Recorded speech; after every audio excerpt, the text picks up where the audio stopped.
Welcome to Green Mushrooms. The world can be a dark and scary place, and sometimes it can get on top of us. But things are not all bad. There are experiences out there that can help raise us up, give us hope, and inspire us. On this channel, I aim to explore experiences, in particular gaming experiences, that have changed my life for the better. Today, we'll be discussing Ori and the Blind Forest. This game is brought to you by Moon Studios. The version I played was on the Nintendo Switch. In the interest of avoiding too many spoilers, the footage I'm going to show you and the moments I'm going to discuss are from the first hour or so of gameplay. So please, relax, take a deep breath, and enjoy.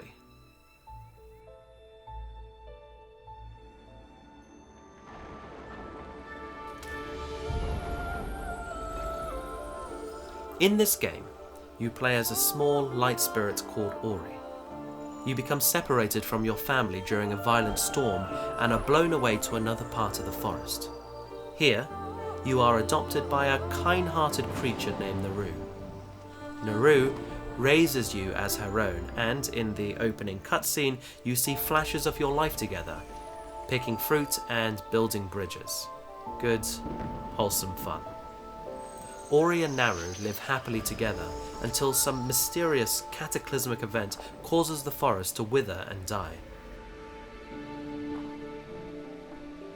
The fruit stops growing on the trees, and Naru must sacrifice herself so that you might have a chance to live.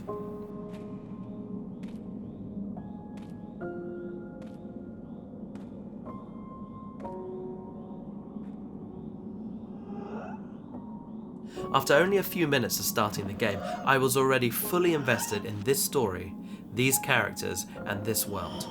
In fact, the first few minutes of this game gave me more chills than most Hollywood films I've seen in recent years. Some of the main themes of this game are established in these opening moments: parenthood, love, sacrifice, and loss. Throughout your journey, these themes are further explored in interesting and surprising ways. The twists, turns, and ultimate conclusions take the player on an emotional roller coaster. During my first playthrough, I laughed, I cried, and occasionally I jumped out of my seat with shock or excitement. Now, I've heard some people describe video games as a lesser art form when compared to something like books or films.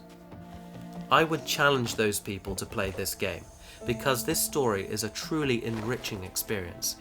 And part of its power comes from the fact that it's told through an interactive medium.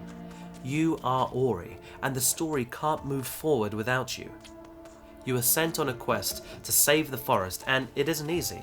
You start the game weak and vulnerable, lost and surrounded by danger. It's hard enough staying alive, let alone achieving your goals, and so every victory feels personal. And when you finally meet the villain of the story, a gigantic, terrifying owl named Kuro, and you learn that she is responsible for what happened to the forest and the death of your adopted mother, that feels personal too. The effort you have to put into platform, exploration, and puzzle solving is part of the storytelling. It draws you into this world and makes you feel like you belong to it.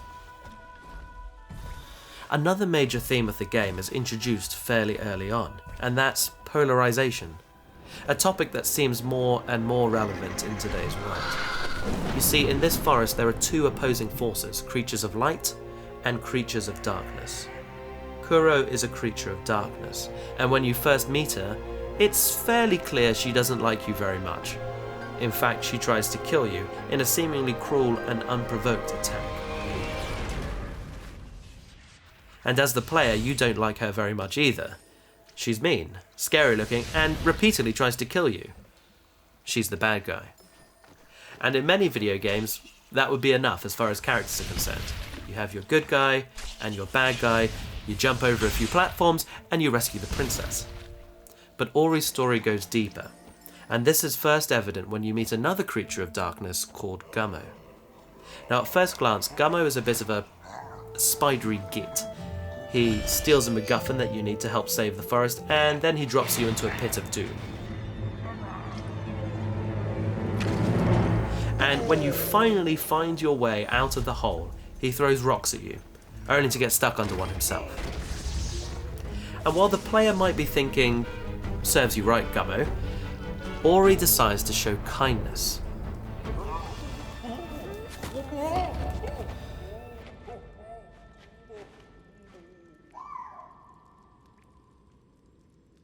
You save Gummo from the rocks and he becomes your friend.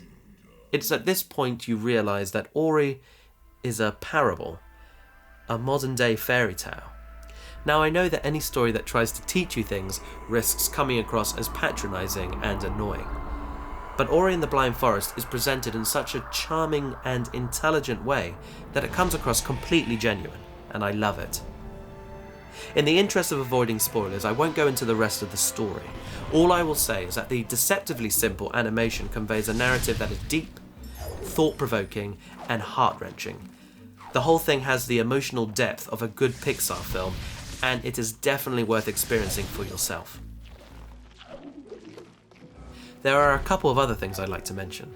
The narrative is complemented by an awe-inspiring orchestral soundtrack which brings the forest to life. The singing in particular goes right to your heart and perfectly communicates the complicated forces at work in this land, the conflict between light and dark, and the feeling of nature being out of balance. Every corner of this forest is permeated with a strange mix of beauty and sadness. Something hard to express in words, but the music does it perfectly. Also, the more dramatic platforming moments are sold by the music. It makes you feel like what you're doing is important, that this is more than just a video game. Another thing that sells this world is the art style. Exploration is a big part of this game, and so it's a good thing that every nook and cranny is a feast for the eyes. While Ori and the Blind Forest art style is unique, in a way it feels classic fantasy. The world is mysterious, yet familiar at the same time, like a place from a dream you can't fully remember. The creatures and locations have a hint of Studio Ghibli about them. The art style also gives a good sense of scale. Ori feels small in this world, which makes conquering it and its many challenges even more satisfying. And then there's the gameplay. Ori is a Metroidvania-style platformer, which means you explore the world collecting things and powering up. You start off very weak, and it's easy to die. You can only run and jump, which makes you extremely vulnerable. But soon you learn to attack, wall jump, and so on. Ori's progression feels smooth throughout the game, and towards the end the range of movement you can achieve is extremely satisfying. One of the more unique moves Ori learns is called Bash. This allows you to leap through enemies or projectiles and shoot them back in the opposite direction. On my first playthrough it took me a while to get the hang of it, but when I did, the sense of freedom this move offered made the game even more fun. And that's the big thing about the gameplay, it's fun, and you don't really need much more than that. There's platforming, exploration, puzzles, combat, all of which can be challenging and you may die, but the deaths never feel unfair. Overcoming the game's challenges is fulfilling. It makes you feel good about yourself, like you can achieve anything if you put your mind to it. So, in conclusion, this is a brilliant game. I would highly recommend it to anyone looking for an escape. Ori's story, art, music, and challenging gameplay truly transport you to another world. If you haven't tried it already, give it a go. The world may be a dark and scary place, but Moon Studios shone a bit of light on it when they created Ori and the Blind Forest.